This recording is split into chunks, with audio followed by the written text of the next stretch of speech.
Hello everyone, I'm out here with Gilligan and I'm going to give Gilligan a bit of a challenge today.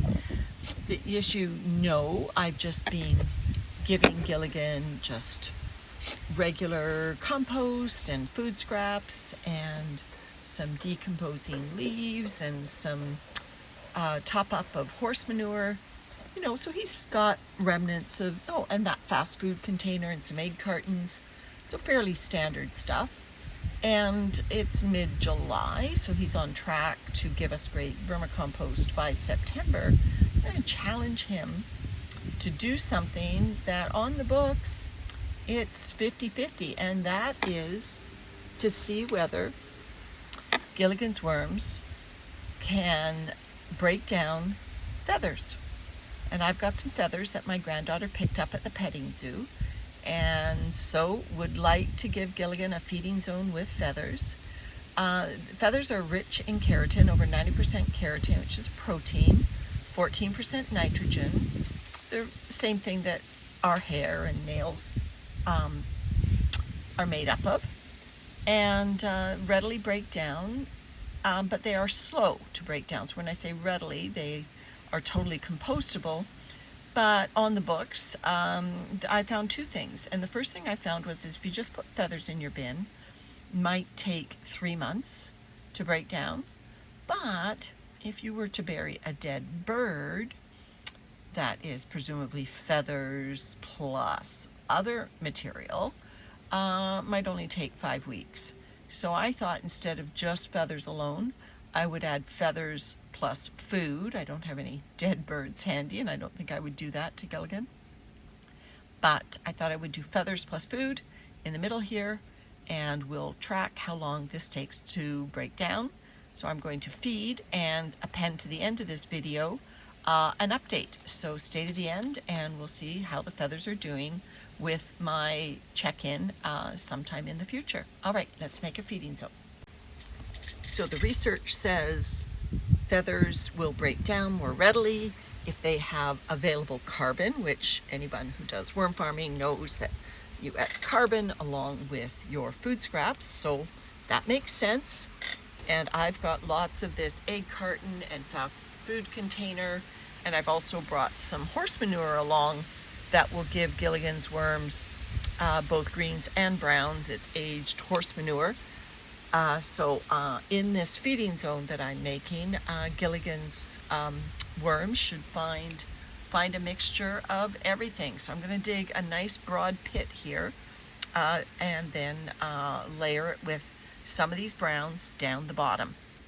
All right, I've got a pit dug into Gilligan, disturbed some of the worms along the edges. Oop, there's a sticker. So let's take that out. And I'm just going to drop these bits of egg carton and fast food container into this pit. So there's a lot of browns going in. So now the feathers. It's a windy day today, so I'm going to have to act quickly to cover these feathers up. You can see it's an assortment of species of birds, and so I'm going to now put a feeding right on top. My feeding for Gilligan today is a bunch of raw food scraps, some ends of celery, some tea leaves, some scraps from carrots and bananas, some Brussels sprout scraps, all going in. There's just tea leaves in the bottom there. There we go. Now, so I'm simulating, if you like, the idea of burying a bird versus just putting feathers in. This is going to attract worms in greater number than I think the feathers alone stimulate a lot of microbial activity and hopefully cause the feathers to break down more along the 5-week window than the 3-month window.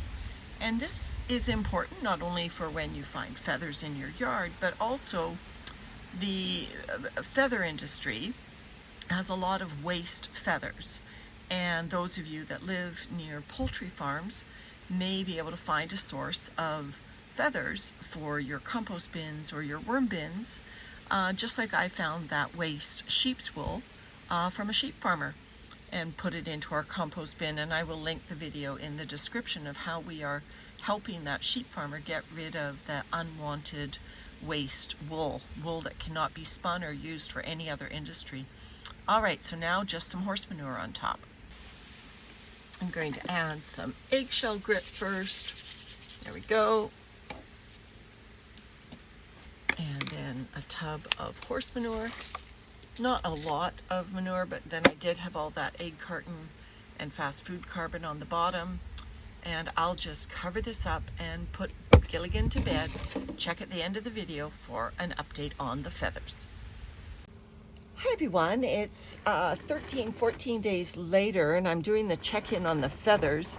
Gilligan had a little bit of a rainstorm hit him, accidentally had his lid off. We don't get rain very often. It had been a couple months, so I wasn't expecting any. He got some rain. The material's really sunk. If anything, I'm hoping it's helped our decomposition. You see that I put some newspaper on top just to try to absorb some extra moisture. So this material's looking good. I'm digging for feathers. I'm finding worms. I'm looking for feathers. Okay, there's an old coffee filter or something. Okay, we're looking for feathers. That looks like some raw vegetables. Remember, I've been putting raw veggies in here as well as the feathers. So is that one of our feathers?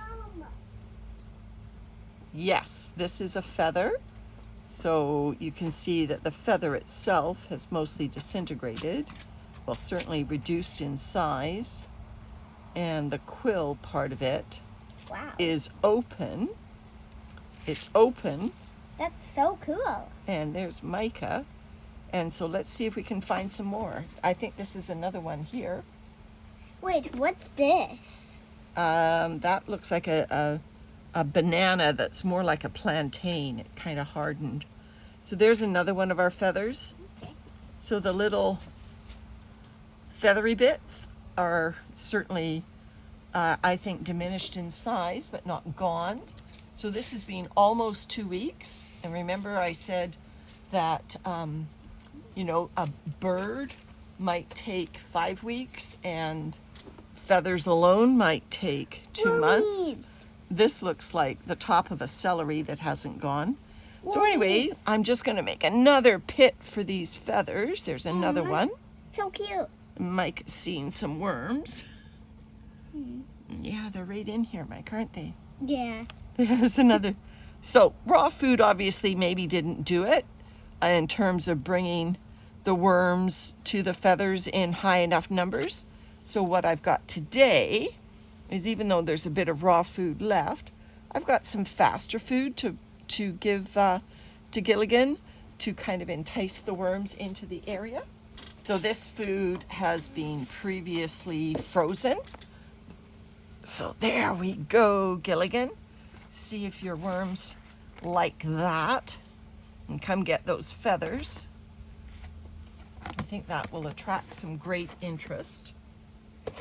And for browns, I'm going to give Gilligan some more aged manure. So manure is both a green and a brown.